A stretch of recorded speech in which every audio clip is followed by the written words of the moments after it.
to the Football Tribe UG channel. Robert Kesakos is your usual suspect.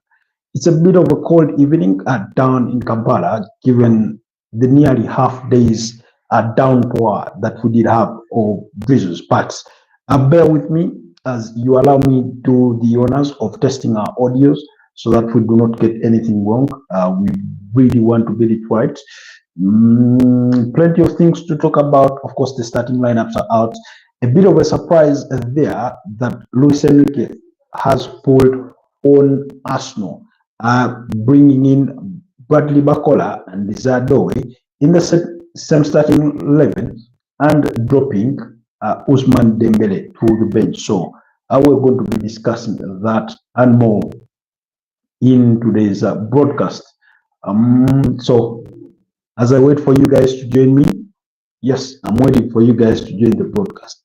It's Arsenal versus PSG live. We won't be streaming the game live, but I mean, kickoff is in about 49 minutes.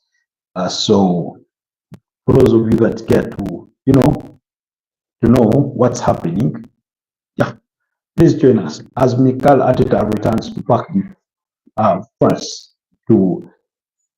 de France there, where he played on loan. That was around 2001 and 2002. He did play there on loan from Barcelona B. He made 31 appearances and scored 2 goals for Paris Saint-Germain. He did play alongside, I think, at the same time when Ronaldinho Gaucho de Assis Moreira was equally playing there. So, guys, I'm waiting on you to join the broadcast. Join the broadcast so that we can get it all started.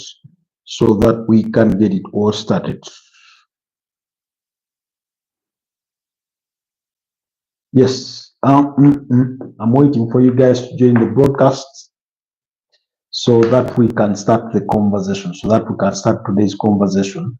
Plenty of news making the rounds, but most significant of all of them is that Ousmane Dembele are starting on the bench for this one, while everybody thought that he would start. But nonetheless, does that mean that Arsenal have less of a threat? Well, it is Zadowe who hit the upright, who forced David Raya into a save, and then the rebound so Fabian Ruiz hit the upright. Anyways, welcome to the Football Tribe UG channel. Robert Kesakos is your usual suspect. For those that have just joined us, kindly please like the broadcast. Kindly subscribe if it is your first time to be with us. Do let me know where you're joining us from, where you are streaming from, what country are you in, what city are you in, what time is it in your city. Let me know down in the comment section. But like the broadcast, and then let's engage in the comment section. I'm open to questions. Let's chat it all out. It's another night of beautiful football that we do anticipate in the semi-finals of the UEFA Champions League as PSG host Arsenal. So do let me know if you're just joining us. Do let me know where you're joining us from. I'm waiting for your comments. I'm waiting for you guys to like the broadcast. I can see you are 16 on the broadcast, only 2 likes. Now 6 have disappeared, and we are now at what, 10? But it's all good. So guys, like the broadcast. I'm waiting for you to like the broadcast so that we can get the conversation started. Let me know where you're joining us from. Let me know where you're joining us from so that we get it all started. But the starting lineups are already out. I'm sure some of you may have already seen them, but for those that have not yet seen them, here are the readings of today's starting 11s between PSG and Arsenal. Of course, we'll start with the home team. They do have Gianluigi Donnarumma in goal. They do have Achraf Hakimi, Marquinhos, William Pacho, Nuno Mendes in that back 4. Then João Neves, Vitinha at the base of midfield, as well as Fabian Ruiz. And Bradley Bacola, Zadowe, as well as Kivica Kvaratskhelia leading their lines. On the bench, they do have Matevi Safonov, they do have Anu Tenas, Lucas Hernandez, Lucas Beraldo, Lee Kang-in. They have Sani Mayuru. They do have Warren Zaire Emily. They do have Axel Tepe, Goncalo Ramos, Usman Dembele, and Ibrahim Mbai. Arsenal on the other side do have David Raya in goal. They do have Mans Lewis Kelly, Jakub Kivio, William Saliba, and Julian Timber to complete their back four. And then that midfield of Declan Rice, Thomas Partey, and Martin Odegaard. Then the front is led by Mikel Merino alongside Bukayo Saka and Gabriel Martinelli. On the bench, of course, Arsenal do have Neto, that's the unknown goalkeeper from FC Bournemouth. They have Tommy Setford, is another goalkeeper. They do have Kian Tierney, Ben White, Alexander Zichenko, Ricardo Carafiori, and Jorginho, both just returning from injury. They do have Jack Henry Francis. They do have Ethan Nwaneri, Leandro Trossard, Raheem Sterling, and Nathan Butler Oyedeji. They are on their bench. Of course, they do have injuries to Gabriel Magalhaes, Gabriel Jesus, Kai Havertz, as well as Takahiro Tomiyasu as the main absentees in this particular fixture. Now, of course, unlike the first leg, we had Usman Dembele in that starting 11, who scored the only goal in that game in similar fashion, almost the way they did score against Liverpool, the way they sort of attract a press or invite a press on their players, especially on the left-hand side of the pitch that is with Nuno Mendes. Then they sort of cause movement within midfield that sort of leaves a gaping hole in between there to have Usman Dembele played in. And this time around, it will be Desire Doe who will be played in, I guess. If you're not alive to that, then that is when they open you up and they will go on to score. Guys, like the broadcast, and if you're new here, kindly consider subscribing.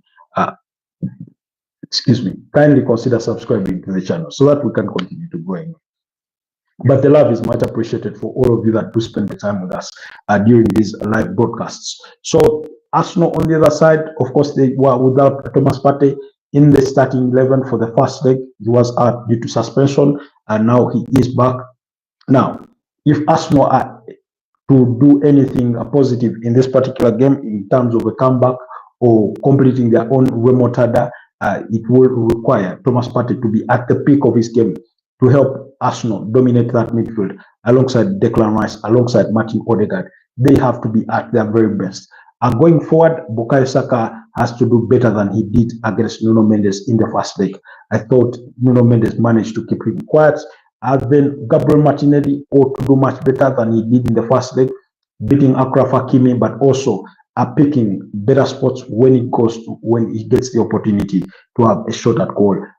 I mean, there's a chance or two that in the first leg that he thought he could have taken a little bit better for a player of his experience, because I mean, he's been playing top level football at Arsenal since 2019 or thereabouts. So clearly, the expectations on him do get much higher. Then, of course, that's another key battle that you do expect. Gabriel Martinelli versus Achraf Hakimi, and then Bukayo Saka versus Nuno Mendes. In that midfield, of course, it's Thomas Partey, Declan Rice, Martin Odegaard versus Vitinha, Fabian Ruiz, and João Neves. Now, it's a very both talented very midfields. Technically, the PSG midfield I feel is much better in a way, but you get the feeling that with Thomas Partey, maybe they get a fighting chance in terms of winning back possession much quicker than they were doing in the first leg and that kind of thing. Then defensively, Arsenal will need a better performance from Jakub Kivio, who I thought in the first leg was a bit sloppy. He got away with a couple of bad decisions, and then so he will need to be at the peak of his game just as much as William Saliba needs to be, to avoid the mistakes that he did commit, or the errors that he did commit in the game away to Real Madrid that led to Vinicius' goal, and at home against Crystal Palace that led to João Felipe Matita's goal. On the side of PSG, if again they are to maintain their lead and go on to knock out Arsenal, they need that midfield to be just as perfect as they were in the first leg. they will need Kivicha Kvaratskhelia to give Julian Timber another stretch of sleepless nights, more than just the 20 minutes that he managed to afford in the first leg. So, I mean, all teams need a perfect start. But also, Julian Timber versus Kivicha Kvaratskhelia is going to be a key battle in this game. And then Bradley Bakola and versus Miles Lewis Kelly is going to also be another key battle. The 18-year-old England international will have to do much better than he did. Not that he pressed any foot wrong in the first leg when he was first with Desiree. So that gives, but now Bradley Bakola gives him a different challenge. Just as much as Desiree gives a different challenge to William Saliba and his centre-back partner in Jakub Kiwior. So on this night, it's two Spanish managers that are facing off in Luis Enrique versus Mikel Arteta. Both did play for Barcelona, although Mikel Arteta only played for the B side. That's where he left in 2002. That's where he left in 2001 to go on loan to Paris Saint-Germain, where he played alongside, I think, Ronaldinho. In that team, he played there for 1 year, made 31 appearances, and scored 2 goals while there. After that, he returned to Barcelona in 2002, and then joined Rangers, where he was for 2 years. And then from Rangers, he joined Real Sociedad, and in 2005 was loaned to Everton. Everton made the deal permanent, where he stayed for 6 years, and then before leaving in 2011 to join Arsenal, where he played for another 5 years before retiring. And that's the history of Mikel Arteta, but he did play for this PSG side in his career.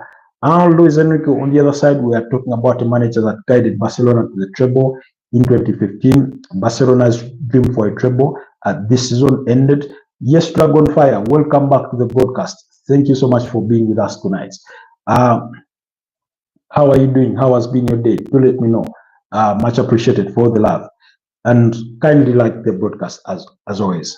Anyways, like I was saying, Luis Enrique did play for Barcelona, did manage teams like AC Roma in Italy, managed Celta Vigo, and that's where he left to join Barcelona.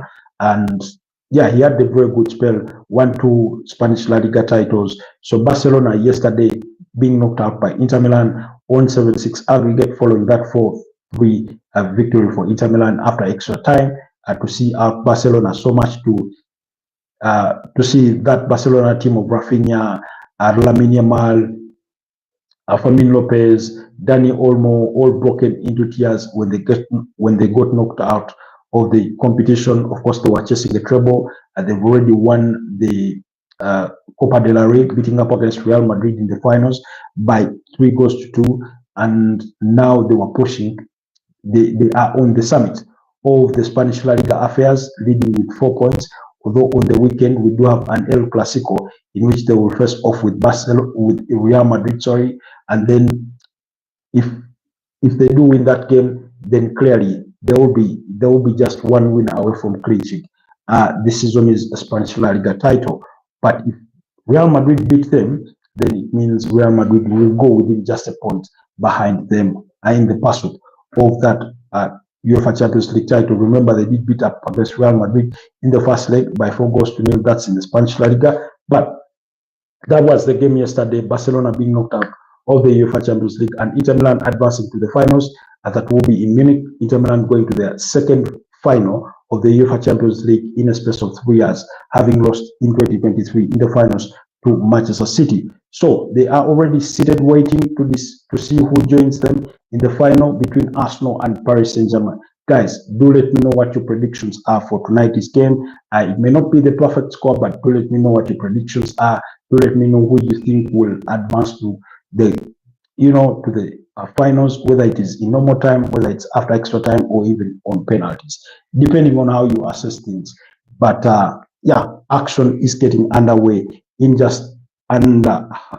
slightly over an hour there in a bit. So let's look to see to get a bit of reaction from what's really happening online. Of course, the conversation has really rotated around, Ousmane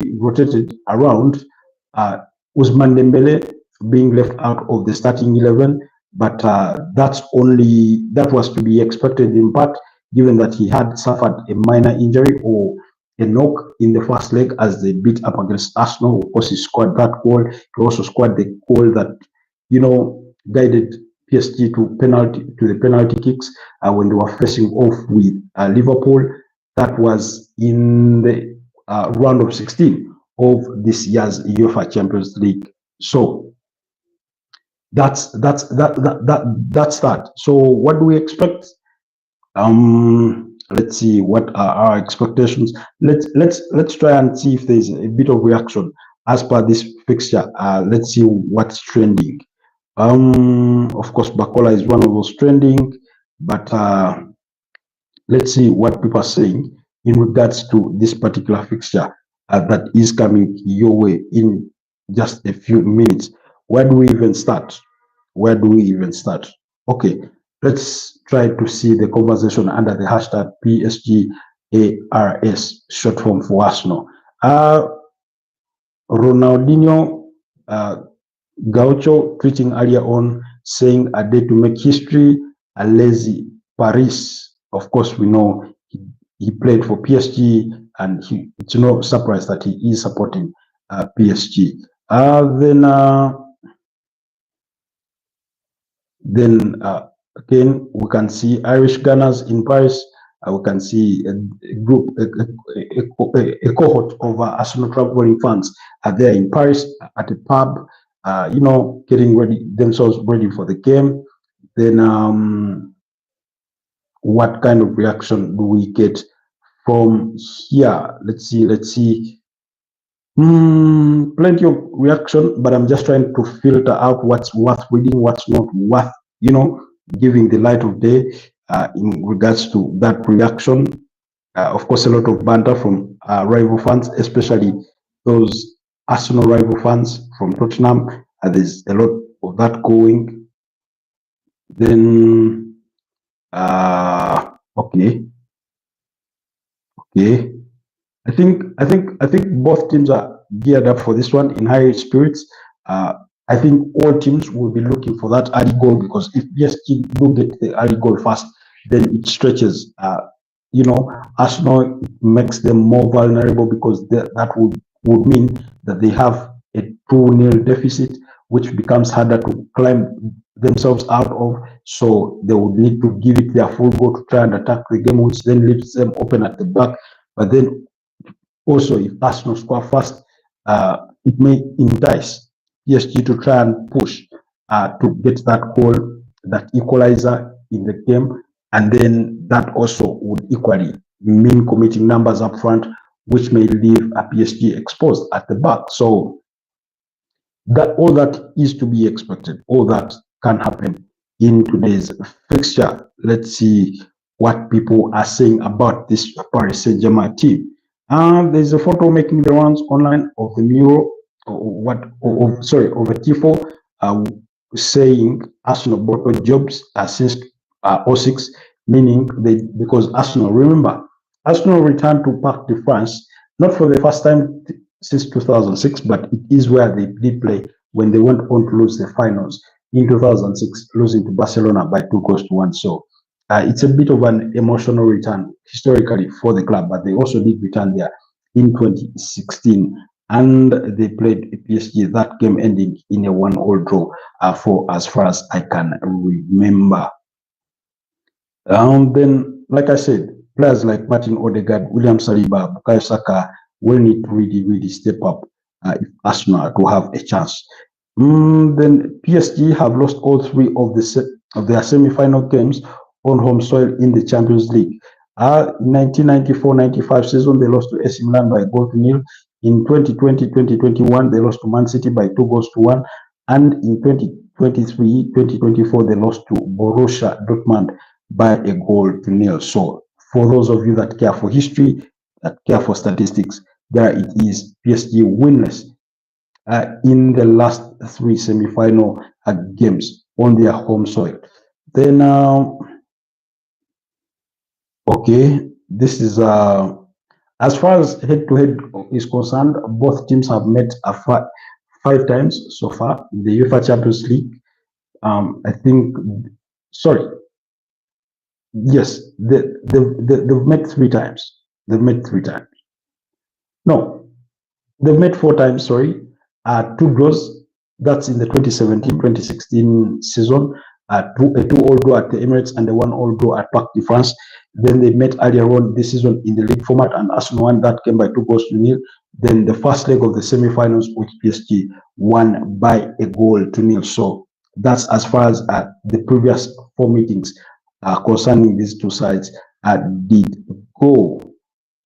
Then this one says it's called gambling.com. PSG have advanced in 18 of their last 19 UEFA ties when they recorded a first leg away victory. Arsenal have never previously progressed in European knockout tie after losing their first leg at home, which is 5 losses. Remember, one of them coming in 2009 when they lost to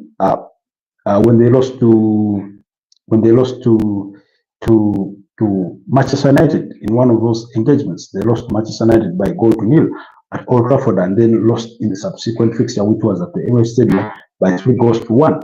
And then historical, the Arsenal versus PSG in 1994. Okay, this dates as far back as 94. There was a 1-all draw and a 1-0 victory, but those are good old days. Again, we're trying to get the reaction from the fans online to see what is going to be out there. But thanks for joining us. Thanks for joining us, those who were with us earlier, and for those that have stayed with us up until this stage. I know the